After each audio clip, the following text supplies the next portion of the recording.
이 변화의 물결 속에서 시민들 또는 노동자들 좀 더 유리한 방향으로 이 변화의 물결을 바꿀 수는 없을까? 이런 주장을 좀 더 이제 대안적으로 하는 거죠. 이런 측면에서 굉장히 좀 흥미롭고 신선한 주장을 하는 책이다. 네.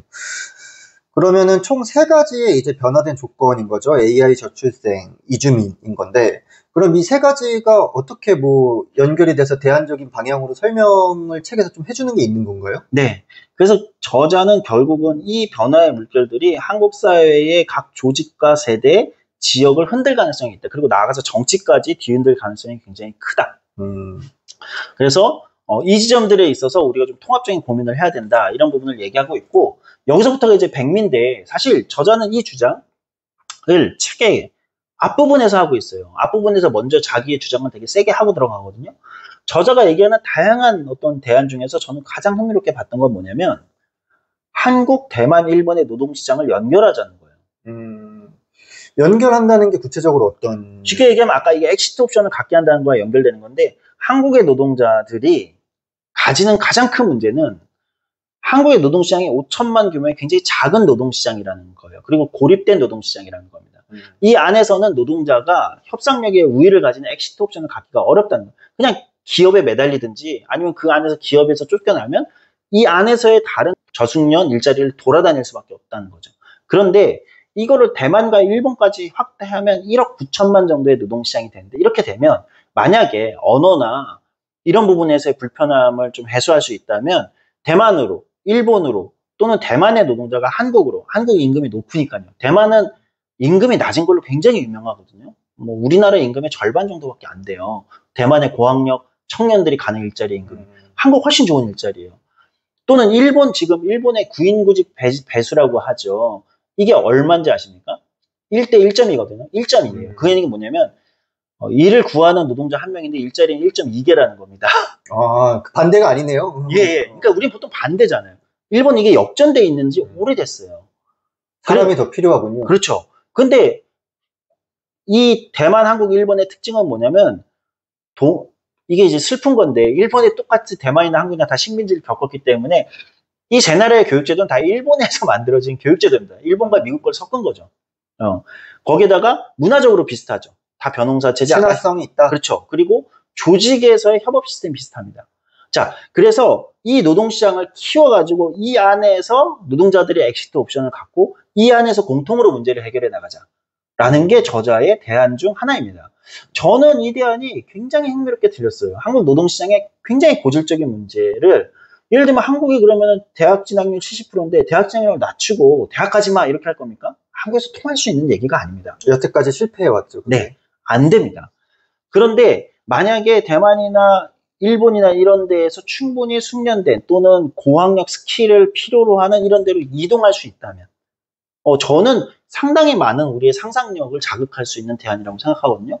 한국, 일본, 대만의 노동시장을 연결하자는 이 주장은 우리가 좀 여러 가지로 특히 고민해봐야 될 지점이 있다고 생각해요. 특히 최근에는 이제 트럼프 이후에 전 세계가 보호무역주의, 그 다음에 지역주의로 다시 돌아가고 있지 않습니까? 블록화로 되고 있잖아요. 유럽은 유럽대로, 북미는 북미대로. 그러면 동아시아 3국은 이 과정에서 다 저는 미중 간에 또 여기가 굉장히 격렬한 갈등이 부딪히는 지정학적 조건에 있어요. 저는 각계격파 당할 가능성이 굉장히 크다고 봅니다. 샌드위치가 되는 거죠. 지금도 그런 것 같아요. 네, 이미 그런 상황입니다. 이번에 관세 협상을 사실 각계격파 당한 거잖아요. 한국, 일본, 대만 다. 그렇죠. 저는 만약에 우리가 유럽처럼 1억 9천만의 노동시장으로 예를 들면 내수라는 개념도 좀 달라지겠죠. 물론 그 과정에 산업의 다양한 구조조정이 아마 필연적으로 따라올 거라고는 생각은 합니다만, 그렇게 되면 저는 좀 달라진다고 생각해요. 물론 각자의 역사적 연원이 굉장히 크고 정치적 갈등이 굉장히 크기 때문에 EU 수준의 이런 것까지는 가지기는 어렵다 하더라도 저는 그런 측면에서 노동시장 연결이 굉장히 현실적인 대안이 될 수 있다. 세 나라가 가질 수 있는 이런 고민을 좀 굉장히 잘 보여주고 있다 이렇게 보입니다. 그러면 일단은 저자가 말하는 이제 엑시트, 탈출 옵션이라는 것은 한국을 탈출할 수 있는, 그래서 대만과 일본, 그러니까 뭐 우리만 탈출하는 건 아니죠. 대만과 일본 노동자들도 탈출할 수 있는 옵션을 주는 거니까. 그렇죠. 그러면서 서로 이제 연결된 하나의 뭔가 노동 공동체를 이제 대안으로 제시하고 있는. 그래서 오픈 엑시트인 것 같아요. 공간적 확장을 오픈하고 여기서 엑시트 할 수 있게 하는 순간 노동자 시민들이 굉장히 큰 협상력을 가지면서 변화 이 세 가지 AI, 저출생, 그다음에 이민 노동 세 가지 변화의 물결에 오히려 대응할 수 있다. 그러면 이게 뭐 개인한테도 좋을 수 있고 각 국가 공동체에도 뭐 도움이 될 수 있고 기업한테도 새로운 도전이 될 수 있죠. 그러면 이 개념이 이제 보통 국가는 뭐 군사동맹, 경제동맹 이렇게 얘기하는데 뭐 이야기를 들었을 때 노동동맹이다 약간 이런 식으로 표현을 하면 근데 여기에 대해서 그러면 뭐 노동조합이나 뭐 이런 데는 이해관계가 어떨까요? 아직 그런 상상력까지 노동조합들은 갈 여유가 없는 것 같아요. 그러니까 과거에는 처음 들어보는 얘기니까. 그렇죠. 과거에는 한국의 노동운동도 글로벌한 어떤 상상력을 했던 적이 있습니다. 뭐 노동운동이 한참 강력한 90년대 후반 뭐 이럴 때는 뭐 남아프리카 공화국의 코사투 그다음에 뭐 이제 브라질의 이제 빼떼 그다음에 한국의 뭐 노동조합 이렇게 해가지고 전 세계 노동조합들이 연대해가지고 세계 자본주의 개혁을 이뤄내자 뭐 이런 글로벌한 상상도 있었는데 개념이 다른 것 같아요. 그건 인터내셔널이고 그렇죠. 이거는 그런 개념은 아니잖아요. 예, 이건 그런 게 아니에요. 오히려 저는 이 개념은 지금은 이제 잃어버린 꿈이 된 김대중 전 대통령이나 노무현 전 대통령이 고민했던 동아시아 공동체 또는 동북아 공동체 뭐 이런 개념 물론 지금 여기에서 중국은 빠져 있죠. 왜냐하면 이제 중국이 민주주의 국가가 아니기 때문에 그리고 중국이 최근에 보이는 어떤 권위주의적 경향 때문에 과거에 김대중 정부나 노무현 정부가 고민했던 동북아 공동체 이런 형태는 중국이 들어가 있었지만 아마 지금으로서는 좀 어려울 거라고 보입니다. 다만 그거에 끊겼던 꿈을 이명박 박근혜 정부 또는 문재인 정부, 윤석열 정부 오면서 이렇게 끊겼던 어떤 동아시아 공동체의 꿈을 다른 방식으로 되살리는 듯한 그런 느낌이 좀 들기는 합니다. 정치권에서는 어떻게 받아들일까요? 한국에서? 저는 정치권에서 이 논의가 먼저 시작되는 걸 좀 개인적으로 원하지 않습니다. 그러면 망가지나요? 네, 제가 볼 때는 정치적 논리가 너무 많이 될 것 같아요. 저는 오히려 경제계에서 이 논의가 더 좀 깊숙이 얘기됐으면 좋겠어요. 그러니까 한일 간에 여러 가지 갈등도 있고 하지만, 그러니까 이미 한국, 일본, 대만은 동아시아는 뭐 제가 볼 때 동남아시아까지 한류를 중심으로 해서, 그러니까 문화적으로는 이미 넷플릭스 공동체 같은 게 된 것 같아요. 그렇죠. 지금 김열의 칼날을 다 보는데요. 그렇죠. 그러니까 넷플릭스가 한중일 동남아까지 어떤 문화 공동체의 끈을 굉장히 강력하게 만들어 준 것 같습니다. 저는 여기에 그 다음은 경제인 것 같아요. 경제와 노동인 것 같아요. 경제는 이제 기업 간의 교류만이 아니라 일자리 노동에서의 어떤 교류까지도 확대될 수 있다면 요 지점을 먼저 논의하는 게 좋지 않을까. 그래서 경제계에서 최근에 뭐 SK 최태원 회장 같은 분이 뭐 한일 경제 공동체 해야 된다라는 주장을 하고 계시는데 저는 뭐 괜찮은 제안이라고 생각합니다. 그 이유가 있다고 생각해요. 왜냐면 사이즈를 키워야 되는 문제가 있거든요. 그리고 이제 혼자 대응할 수 없는 문제가 있고 상호 보완적으로 해볼 만한 영역들이 있어요.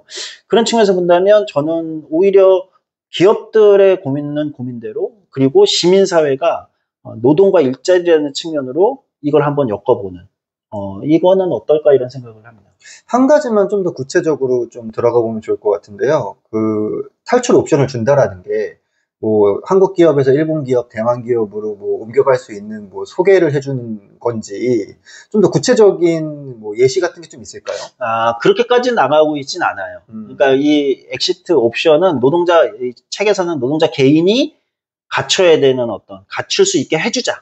정부가 제도나 이런 걸 통해서 또는 노동시장 연결을 통해서 갖출 수 있게 해주자. 뭐 이런 측면이 강하고 뭐 자격증 같은 걸 동일하게 그런 것도 가능하고 또는 이제 책에서 나오는 건 그런 거죠. 한국하고 미국은 연금 관련된 협정이 돼 있어요. 그래서 미국에서 일하고 한국에 돌아오면 미국에서 넣었던 연금 그거를 한국으로 그냥 가져올 수 있거든요. 그러면 손해가 없잖아요. 한국에 그렇죠. 돌아올 수 있잖아요. 갔다가 돌아오는데 부담이 없죠.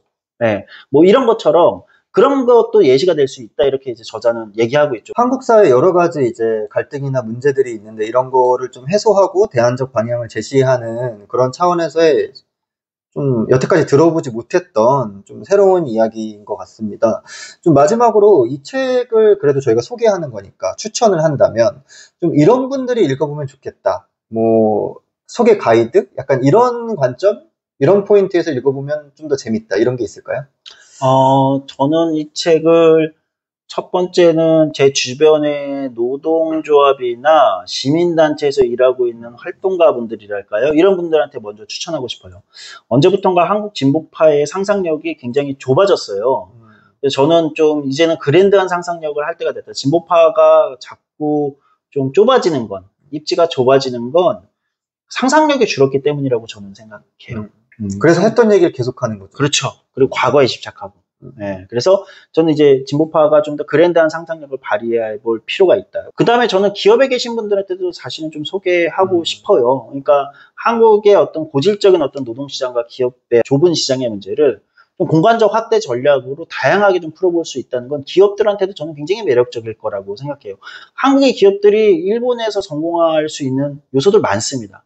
또는 한국, 일본, 대만의 어떤 노동시장 경제를 연결하면서 각 나라들이 풀지 못하는 여러 가지 고질적인 문제가 있어요. 한국의 문제는 뭐냐면 산업구조적 문제 같은 게 있거든요. 한계 기업들이 굉장히 많고 이런 문제들 굉장히 크게 해소될 수 있는 지점도 많습니다. 일본은 뭡니까? 소비에 굉장한 여력 또는 노동력의 어떤 유입을 가져올 수 있죠. 일본 입장에서 숙련된 또는 언어가 통하는 또는 업무 스타일의 협업이 충분히 가능한 교육도 비슷한 한국 노동자들은 매력적일 수 있다고 생각하거든요. 네. 네. 그 기업에서 일하시는 분들, 노동조합에서 활동하시는 분들, 영상을 보신다면 한 번씩 이 책 좀 읽어보시면 좋을 것 같고요. 오늘 조 같은 생각 오픈 엑시트라는 책으로 좀 새로운 상상력에 대한 이야기를 좀 흥미롭게 해봤던 것 같습니다. 오늘 저희 여기서 마치겠습니다. 감사합니다. 네, 감사합니다.